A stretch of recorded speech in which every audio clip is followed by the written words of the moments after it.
Phil is buying the tickets for the trolley right now. Which came first, the kiwi or the egg?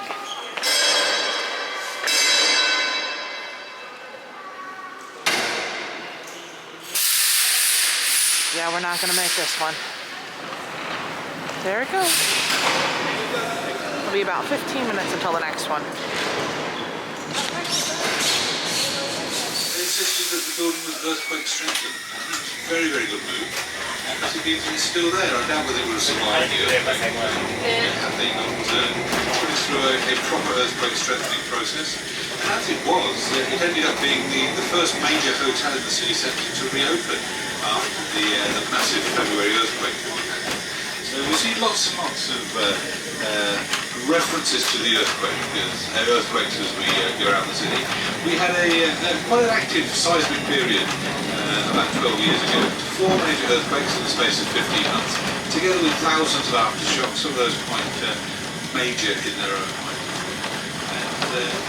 And during that period we lost between 80 and 90% of our buildings in the city centre. And that's over 1,200 individual buildings. So we'll see the Valentine's department store, that's another one that survived the earthquake.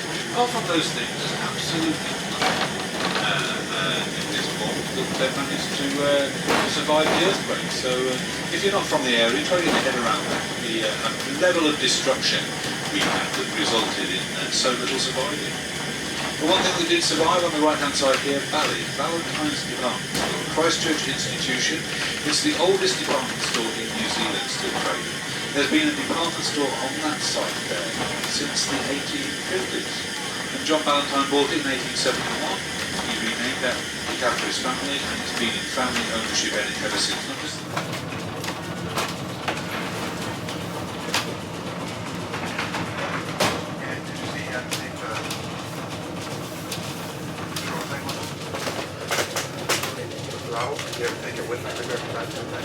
Oh.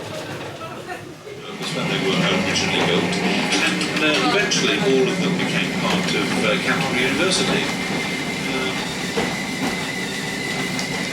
Most of the Gothic Revival style ones designed by an architect called Benjamin Mountford, who was the provincial architect in the mid to late 19th century. He loved his neo-Gothic, which is why we've got so many in Christchurch.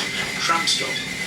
Number 12 is Christchurch Art Centre, and this particular building on the left-hand side, you'll see the beauty of the whole block as it was intended to be built. And coming up to tram stop number 13, this is the great hall of the Art Centre.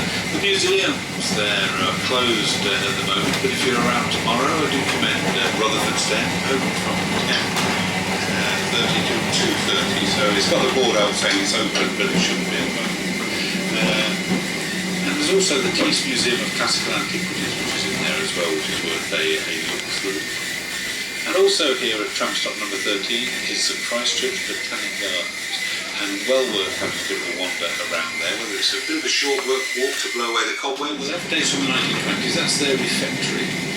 And the school itself opened as soon as the first 4 ships arrived, opened in Lyttelton, and was there for a short time before moving into the city, and eventually made its way to this spot by 1858. Look through the gates, you see the oldest educational buildings still being used for education in New Zealand. The one with the flagpole is the oldest, dates from 1863. Hagley Park is our large urban park, one of the largest urban parks in the world. It's bigger than Hyde Park in London, actually. About 400 acres in size. That's 165 hectares or so, if you deal in new money. Home to 80 odd different sports pitches. And when it first was put there, it was the first ever electronically controlled fountain in the whole of Australasia. Right. Now, over Colombo Street, and past a derelict block on the left-hand side. Now, this block had been bought by the Roman Catholic Church, and they were going to build a cathedral here, a cathedral of the Blessed Sacrament. The buildings change colour as we go down towards Gloucester Street, and they change designs on the buildings as well. But what might not be immediately apparent is that at every point along the street, one side of the road remains faithful to the other, in a perfect mirror image. So we took the tram, and the guy was mentioned, you can go in the library. And I was like, oh, that must be really far away. No. It was like a 2-second walk from the hotel. But the reason why we came to the library is because there's a free outlook on the 4th floor. Yeah, this is a free balcony area. So here we are on the library. Also, it's a really nice library inside. Like, yeah, this is an incredible library. but yeah, it's interesting to see all the work still going on, and like there's a big pile of broken bricks from 12 years ago. Realize. No, it was 2011. yeah. Like there's so much construction still going on. And it takes time, but you don't realize. He kept saying over and over how 90% of their downtown was lost. And like everywhere you turn, there's just giant open car parking areas, and those are all just buildings that were demolished, and they just turned into parking lots. For now. For now, until they get built up. It's crazy. Here's Christchurch from the other side of the more looking south. Yeah. I lost you. I looked around. You weren't anywhere. You were behind a pole. Oh, it's me. But yeah, they said they painted a bunch of murals afterwards, but as they build more densely, they're losing the murals.